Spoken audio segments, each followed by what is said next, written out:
These used to be bustling Ukrainian towns, full of the sound of cars, workers, families. Now they're ghost towns, quiet, run down, deserted.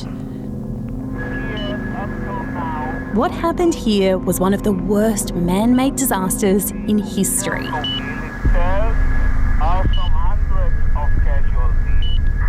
In the early hours of Saturday, 26th of April 1986, engineers at the Chernobyl nuclear power plant in northern Ukraine were doing a routine test.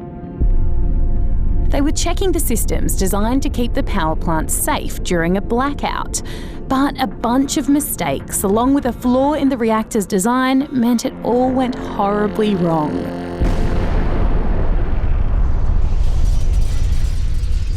The 1,000-tonne steel lid, the same weight as 3 passenger planes, blew right off Reactor 4.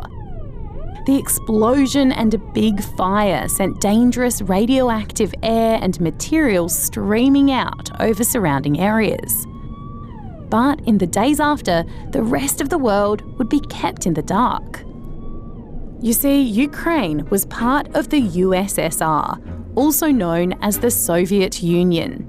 In size, it was the biggest country on Earth, made up of a group of states controlled from Russia and stretching across large parts of Europe and Asia.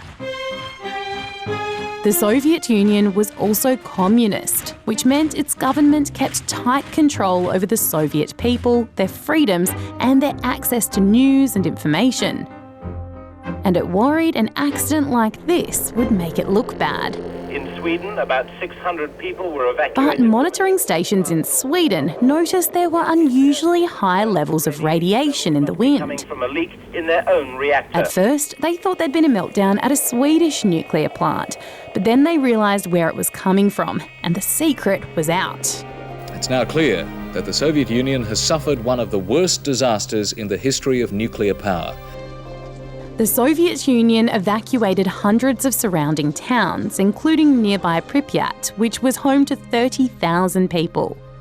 It sent in what it called liquidators, who were firefighters, plant workers and locals that helped to contain the area and cover up the exposed reactor core. But they were exposed to dangerous levels of radiation in the process, in the beginning without even realising it. In fact, Chernobyl released more radiation into the air than the 2 atomic bombs dropped on Japan during World War II. And it's thought thousands of people have got sick and even died in the years after because of radiation poisoning.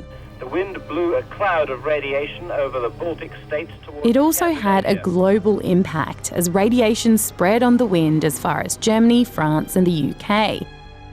And lots of crops, livestock and forests were contaminated. And many people started to question the safety of nuclear power.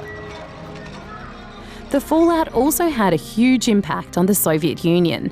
There were investigations into what went wrong, and many Soviet people started questioning the government more, forcing it to be less secretive.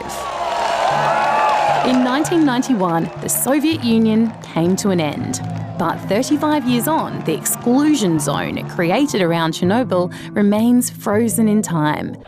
Radiation sticks around for hundreds of years, which is why these towns are still mostly abandoned, besides the odd tour group visiting for short periods of time, and plenty of animals enjoying the lack of people. The nuclear plant actually kept running until 2010, when the last reactor was shut down. And in the past few years, it's been made safer with a better structure to keep the radiation in.